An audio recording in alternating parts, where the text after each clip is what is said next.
지난 대림 시기부터 시작한 대림과 성탄 시기는 어제 주님 세례 주길로 막을 내리고 오늘부터는 연중 시기가 시작됩니다. 연중 시기는 사순 부활 시기를 사이에 두고 첫 번째 시기와 두 번째 시기로 나뉩니다. 올해는 제2수요일이 2월 17일이라 2월 16일까지 연중 첫 번째 시기로 되어 있습니다. 앞으로 4주간에 걸쳐 제1독서로는 히브리서를 읽습니다. 히브리서는 구약과 신약을 연결하여 신앙의 신비를 설명하는데 아주 탁월합니다. 특히 신약 성경에서는 아주 독특하게 예수님을 대사제로 칭하고 그리스도교의 제사에 대해서 깊이 통찰합니다. 오늘 우리가 들은 일독서의 대목은 히브리서의 서론에 해당하는 부분으로 예수 그리스도께서 어떤 분이신가에 대해 설명합니다. 히브리서에 따르면 예수 그리스도는 하느님의 아드님이십니다. 또 하느님께서는 아드님을 통하여 말씀하십니다. 곧 아드님을 통해 계시를 전하셨다는 것입니다. 또 하느님께서는 아드님을 통하여 온 세상을 만드셨고 아드님은 하느님 영광의 광채이십니다.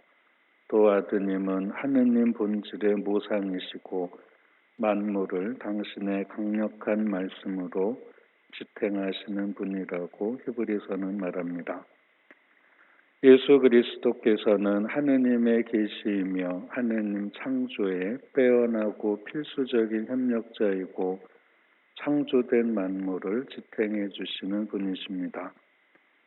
그리고 죄를 없애신 다음 아드님께서는 아버지의 오른쪽에 앉으셨습니다. 그래서 천사들보다 더 위대하신 분입니다. 이렇게 히브리서는 예수 그리스도의 신성을 부각시키며 그리스도교가 구약의 뿌리를 두고 있지만 모세보다 더 위대하신 예수 그리스도를 통해 새로운 제사를 하느님께 봉헌하는 새로운 종교임을 아주 정교하게 설명하고 있습니다. 그런데 우리는 오히려 히브리서가 전하는 새로운 대세제이신 예수님께서 공생활 중에 어떤 말씀과 행적을 전하셨는지 복음을 통해 익혀야 합니다.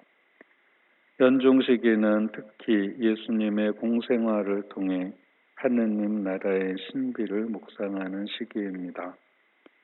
하느님 나라는 초대받는 것에서부터 시작합니다. 오늘 복음에서 예수님께서는 첫 번째 제자들을 부르심으로써 하느님 나라의 상징인 제자 공동체를 만드십니다.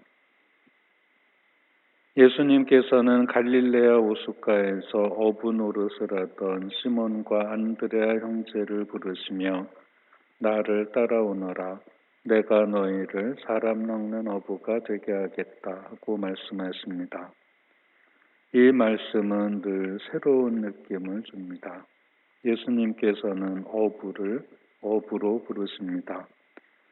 어부를 교사로 부르시는 것도 아니고 어부를 군인으로 부르시는 것도 아닙니다. 어부를 어부로 부르시되 그 의미를 밝혀주신 것입니다. 예수님께서 우리를 부르실 때도 마찬가지입니다. 예수님께서는 차제에게 혼인의 소명을 내리시지도 않고 수도자에게 돈을 벌어 세상을 구원하라고 하지도 않으십니다. 예수님께서는 사제는 다시 한번 사제로 부르시고 수도자는 거듭거듭 수도자로 부르십니다. 가장은 가장으로 부르시고 학생은 학생으로 부르십니다. 하느님 나라는 내가 살고 있는 일상을 벗어나서 가는 곳이 아니라 일상의 참다운 의미를 깨닫는 것입니다. 직업을 버리는 것이 아니라 그 직업을 통해서 사랑을 실천하고 가족을 떠나는 것이 아니라 가족의 의미를 깨닫고 가족이야말로 내가 사랑해야 할 사람들임을 깨닫는 것이 하느님 나라에 참여하는 것입니다. 하느님 나라에 초대받았을 때의 태도도 오늘 복음은 말하고 있습니다. 오늘 복음에 나오는 예수님의 첫 번째 제자들의 태도를 보면 두 가지 점을 묵상해 볼 수 있습니다. 첫 번째, 시몬과 안드레아는 예수님의 부름을 받고 곧바로 그물을 버리고 예수님을 따랐다. 야고보와 요한은 아버지 제베데오를 버려두고 그분을 따라 나섰다는 구절입니다.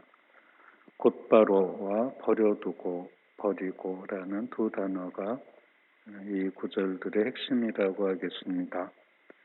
예수님을 따라 나설 때 가져야 할 태도는 곧바로입니다.